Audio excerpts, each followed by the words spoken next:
Hello friends, this is Varsha. Welcome back to my channel. Hostel warden के syllabus में जो general Hindi का part है उसकी मुहावरे एवं लोकोक्तियों की क्लास 1 कल हो गई है, क्लास 2 आज कराएंगे। एंड काफ़ी सारे टॉपिक आपके जनरल हिंदी के कंप्लीट हो गए हैं जिनकी प्लेलिस्ट बनी हुई है, आप उनको वहाँ पर देख सकते हैं।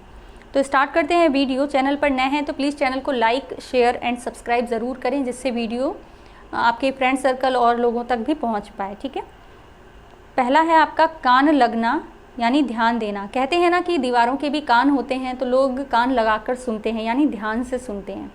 कान खड़े करना, चौकन्ना होना। आपने देखा होगा कुत्ते और बिल्ली जो होते हैं, अगर उन्हें ज़रा सी भी आवाज़ सुनाई देती है तो उनके कान खड़े हो जाते हैं, वो चौकन्ने हो जाते हैं। आँख लगना, निगाह रखना। आँख खुलना, सजग होना। कहते भाई ऐसी घटना हो गई कि मेरी तो आँखें खुल गई, अब उस पर तो विश्वास ही नहीं करना, यानी आप उससे सजग और सतर्क हो गए।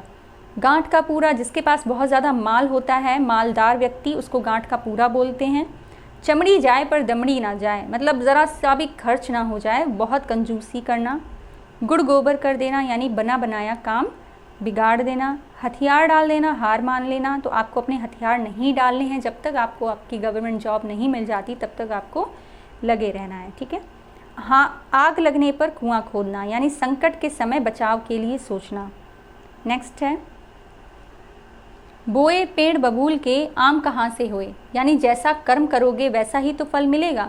अब आप सोचो कि भाई हमने बबूल बोया है तो हमें उसके कांटे ना चुभे, आम मिल जाए, तो ऐसा तो नहीं होगा।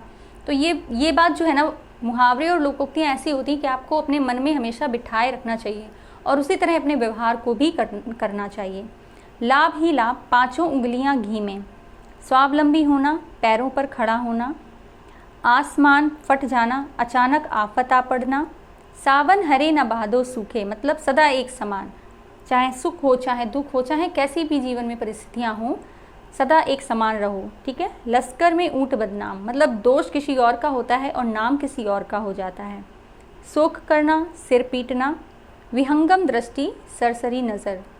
काटो तो खून नहीं, भय के कारण स्तब्ध हो जाना। कभी कभी कोई ऐसी घटना हो जाती है कि हम लोग एकदम मतलब स्तब्ध हो जाते हैं कि भाई अब क्या ही किया जाए, ना ही आप आगे जा सकते हैं ना ही पीछे जा सकते हैं। ऐसी सिचुएशन आ जाती है कि काटो तो खून नहीं। ठीक है।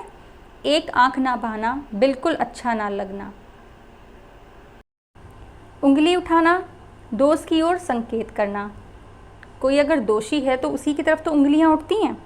मुंह की खाना, मुंह की खाना मतलब हार जाना। डपोर शंख, ये बहुत इंपॉर्टेंट है। डपोर शंख का मतलब बेसिर पैर की बातें करना, जो बिना सिर पैर की बातें करता है उसको बोलते हैं डपोर शंख। बैल न कूदे कूदे तंगी, स्वामी के बल पर सेवक का साहस। भाई बैल कब कूदता है? जब एक किसान हल चलाता है, किसान जब बैलों को जिस तरफ मोड़ता है उसी तरह तो बैल चलते हैं। और बैल क्या सोचते हैं, भाई हम खेत जोत रहे हैं, बट कौन ऐसा काम कौन करवा रहा है? किसान करवा रहा है। तो स्वामी के बल पर जब सेवक का साहस होता है तब बैल न कूदे कूदे तंगी उसको बोलते हैं। जवान पर लगाम ना होना, अनावश्यक रूप से स्पष्टवादी होना। आँख का पानी ढल जाना, यानी कि निर्लज्ज होना। थाली का बैगन, सिद्धांतहीन व्यक्ति, जिसका कोई सिद्धांत नहीं होता है। सही की तरफ भी हाँ बोल देगा, गलत की तरफ भी वो हाँ बोल देगा, मतलब हम बुरे ना बने एंड दोनों ही तरफ से हाँ हाँ। तो ऐसे लोग क्या होते हैं? थाली का बैगन होते हैं, जिन पर विश्वास बिल्कुल नहीं करना चाहिए। तलवार की धार पर चलना, कठिन कार्य करना। चूहे के चाम से नगाड़े नहीं मढ़े जाते। चूहे का जो चाम होगा वो बहुत छोटा होगा, यानी कि सीमित साधनों से बड़े काम नहीं बनते। अभी आप देख सकते हैं कि मेरे पास जो साधन हैं वो बहुत सीमित हैं, उन्हीं के द्वारा हम कोशिश कर रहे हैं कि आप सभी तक पहुंचा जा सके और आपको एक बेहतर कंटेंट दिया जा सके। ठीक है। अंधे के हाथ बटेर लगना, अपात्र को बड़ी सफलता मिलना। तीन लोक में मथुरा न्यारी, यानी कि सबसे निराला। जो लोग भी मथुरा गए होंगे उन्होंने ये चीज़ नोटिस की होगी कि वहाँ पर जाने के बाद में जो सुकून मिलता है, जो मन के भाव होते हैं भक्ति को लेकर, आराधना को लेकर, तो वो बहुत ज़्यादा मतलब बढ़ जाते हैं। ठीक है। तो वो वहाँ की जो फीलिंग्स होती है वो सबसे ही निराली होती है। 8 कनौजियाँ 9 चूल्हे, अलगाव की स्थिति। भाई 8 लोग होंगे, 9 चूल्हे होंगे, तो अलगाव की स्थिति पैदा होगी। ये पेज थोड़ा सा टेढ़ा हो गया है, बट आप लोग थोड़ा ध्यान रखिए। जूते चाटना, खुशामद करना। गंगा नहाना, कार्य पूरा कर निश्चिंत होना। गंगा तभी तो नहाते हैं जैसे कि लड़की वगैरह होती है तो लोग क्या कहते हैं, भाई शादी हो जाए तो हम गंगा नहा लेंगे, मतलब कार्य पूरा हो जाए तो निश्चिंत हो जाएंगे। ये नहीं कोई बोलेगा भाई जॉब लग जाए तो गंगा नहा लेंगे। तो नीम हकीम खतरे जान, अल्प ज्ञान हानिकारक होना। नीम हकीम खतरे जान, जिसको थोड़ा सा ज्ञान होता है, अगर आप उस डॉक्टर के पास जाएंगे तो आपकी जान को खतरा हो जाएगा, है ना। तो यही कहते हैं नीम हकीम खतरे जान। छक्का पंजा मारना, ओछी हरकत से कार्य सिद्ध करना, कि किसी भी तरह से बस काम निकलना चाहिए। अंधे को दीपक दिखाना, ना समझ को उपदेश देना।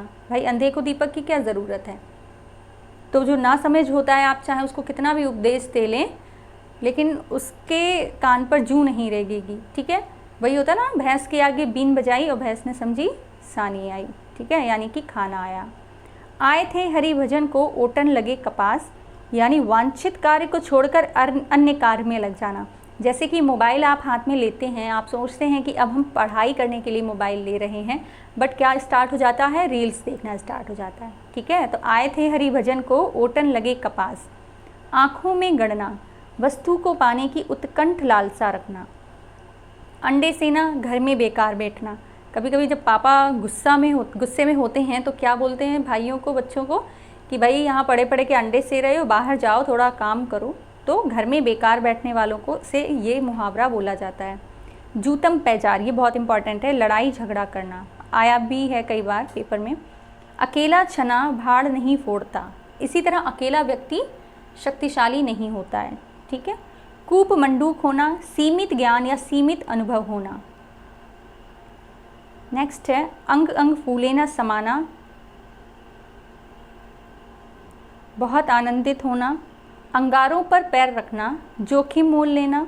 होनहार बिरवान के होते चिकने पात, जो होनहार बच्चे होते हैं, ठीक है, बालक होते हैं, उनके जो गुण होते हैं वो बचपन से ही दिखाई देते हैं।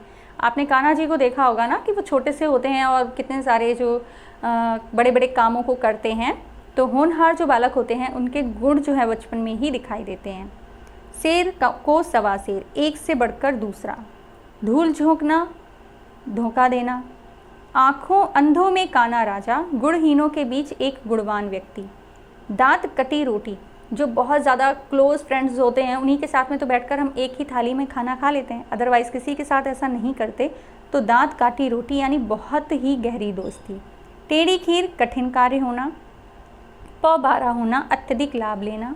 खिचड़ी पकाना, किसी षड्यंत्र की तैयारी करना, ठीक है। छाती पर मूंग दलना, बहुत परेशान करना। जान पर खेलना, जोखिम उठाना।